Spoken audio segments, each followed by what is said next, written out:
નમસ્કાર મિત્રો, હું આપનો ડીપી જોગરાણા જણાવતા ખૂબ આનંદ થાય કે ટૂંક સમયની અંદર ચૂંટણી જાહેર થવા જઈ રહી છે. ટૂંક સમયમાં મહાનગરપાલિકા હોય, નગરપાલિકા હોય, તાલુકા પંચાયત હોય, જિલ્લા પંચાયત હોય, એ તમામ ચૂંટણી ટૂંક સમયની અંદર જાહેર થવા જઈ રહી છે. ત્યારે હું ચોટીલા વિધાનસભામાં વસતા તમામ મતદારો ભાઈઓ બહેનોને ખાસ નમ્ર અપીલ કરું છું. અપીલ એટલા માટે કરું છું કે 30 વર્ષથી એક હતું શાસનના કારણે હજી આપણે જે મૂળભૂત જે સુવિધાઓ જે મળવી જોઈએ એ જ આપણે મળી નથી. આપણો વાંક શું? આપણો અધિકાર એ છે, આપણા મતનો અધિકાર છે. આપણે ટેક્સ ભરવી છીએ, મતદાન કરીએ છીએ, પણ આપણને હજી જે આપણે જોઈ સુવિધા મળી નથી. એનું મને ભારોભાર દુઃખ છે. દુઃખ એટલા માટે છે કે પંચાયતથી પાર્લામેન્ટ સુધી એક ધારું એક હતું ભાજપ સરકારનું શાસન હોવા છતાં હજી તો મારા ગામડાની અંદર સિંચાઈના પાણીની વાત તો અલગ રહી, પણ પીવાનું પાણી મળતું નથી. ગામો ગામથી ફોન આવે છે, એ 500 રૂપિયાનું ટેન્કર, 600 રૂપિયાનું ટેન્કર ગામો ગામ વેસાતું પાણી પીવે છે. જો આવી હાલત જો મારા વિધાનસભા ચોટીલા વિધાનસભાની હોય ને તો ભાજપના જે આગેવાનો છે ને એ કરે છે શું ને, એ એક સવાલ છે. આમાં તમારા સગાઈ છે, તમારો સમાજ છે. અત્યાર સુધી જે મતદાન કરવામાં જે મત લેવામાં આવ્યા એ હિન્દુ મુસલમાન, જ્ઞાતિવાદ, જાતિવાદ, ઊંચ નીચના ભેદભાવ, ઉલો આમ છે, ઉલું આમ છે, ઉલો ઉમેદવાર સારો નથી, ઉલો ઉમેદવાર ખરાબ છે, આ ઉમેદવાર આમ છે.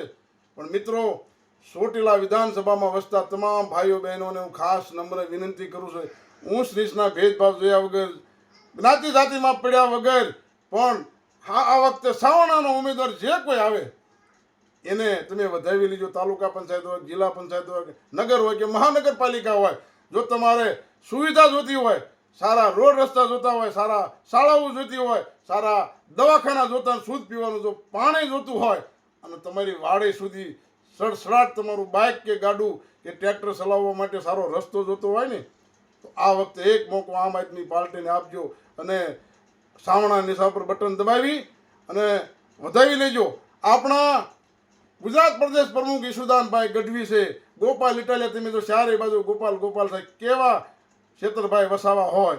સુરેન્દ્રનગર જિલ્લાની વાત કરું તો યુવાન અને શિક્ષિત આપણા જિલ્લા પ્રમુખ મયુરભાઈ સાકરિયા, બીજા સાથીદાર રમેશભાઈ મેર. હું આજ એક મસાલ લઈને નીકળ્યા છીએ કે અમારા ગામડાનો વિકાસ કેમ ન થાય, શું કામ નથી થતો, એનું કારણ અમને જાણવા મળ્યું. કોઈની પાસે ભાજપ સરકાર પાસે નીતિ નથી, નિયમ નથી, નિયત નથી. જો નીતિ નિયમ હોત તો આ ગામડા ખાલી થયા ન હોત. આ ગામડા અત્યારે ખાલી થઈ રહ્યા છે, એનું અમને દુઃખ છે. મિત્રો, મતદારો તમે ભાજપવાળા તમારી પાસે આવશે, લોભ લાલચ આપશે, બધું આપશે, જ્ઞાતિવાદ જાતિવાદ કરશે, પણ એમાં તમારે પડવાનું નથી. તમારા દીકરાને દીકરીઓ ઉજળા ભવિષ્ય માટે, સારા શિક્ષણ માટે. અને આ ચૂંટણી રહીને એ કોઈ પક્ષાપક્ષીની નથી. આ ચૂંટણી છે ને માત્ર ને માત્ર તમારા હક અને અધિકારની છે અને તમારા માટેની છે.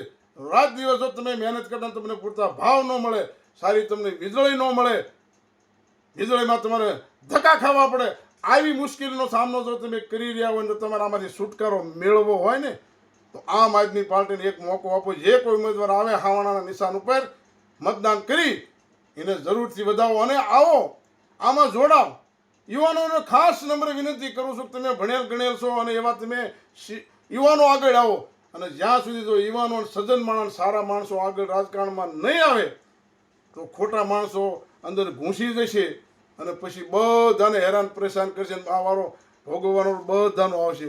મિત્રો, એટલા માટે વારંવાર કહું છું, સારા સજ્જન માણસો, ઈમાનદાર માણસો આગળ આવો. આપણા વિસ્તાર માટે, આપણા વિધાનસભા માટે, આપણા તાલુકા માટે, સમાજ માટે કાંઈક કરવું છે. એટલા માટે તમને વારંવાર હાથ જોડું છું, નમ્ર વિનંતી કરું છું, અમને સાથ અને સહકાર આપો, અમારી સાથે જોડાઓ અને લડો. સમય તમારી રાહ જોઈને બેઠો છે, મતદારો તમારી વાટ જોઈને બેઠક. સારા માણસો ક્યારે આવે તો મેં ચૂંટણીને તાલુકામાં મોકલી, જિલ્લામાં મોકલી કે નગરપાલિકામાં મોકલી અને ઈશુદાનભાઈ ગઢવી જેવાના, ગોપાલભાઈ ઇટાલિયા જેવાના હાથ મજબૂત કરી અને સાથ અને સહકાર આપો. એ આપ સૌને નમ્ર વિનંતી. જય જય ગરવી ગુજરાત, જય માતાજી, જય દ્વારકાધીશ.